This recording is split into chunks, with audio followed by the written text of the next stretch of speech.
Hello আমার তেলেজোরে ভাই ও বোনেরা, তারপরে আবার রাখলাম হ্যালো গাইস।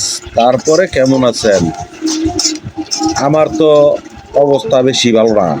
অবস্থা ভালো না বলতে পেটের ভিতরে খিদা লাগছে। বিকালবেলা ঘুমের তো উঠার পরে দিয়ে পেটের ভিতরে রাক্ষস ঢুকে গেছে গা, ইন্দুর মিন্দুর সব পেটের ভিতরে খাইয়ে লেগেছে। সেই জন্য করলাম কি, ঘরের ভিতরে কিছু নুডলস ছিল, লারাদা চারাদা কিভাবে ঝটপট নুডলসটা বানাই হেলাই দিয়ে ফেলান। একেবারে যা একটা নুডলস পাকাইতে পারি না বলার বাইরে। তো কথা দিলে এটা না কথা কোনটা কথা তা না, যে কথা বুঝবেন না এই কথাই কইতে চাই। তো বন্ধুরা, অনেক কষ্ট করতেছি কিন্তু দেখতেই পারতেছেন, কাজকর্ম করতেছি আর পাশাপাশি আপনাদের সাথে তাল মিলে ভিডিও বানাইতেছি, ভিডিও ছাড়তেছি। তারপরও যদি আপনারা সাপোর্ট না করেন, এই কষ্ট আমার করার চেয়ে না করা অনেক ভালো। তারপরও কষ্ট করি আপনাদের কথা ভাইবা, কারণ আপনাদেরকে একদিন না দেখলে আমার ভালোই লাগে না। দেখেন তো নুডলসটা কেমন হয়ে গেছে, একেবারে চটপট নুডলস রান্না। এইটার আগে বলা হয় নুডলস চাউমিন, বুঝালন।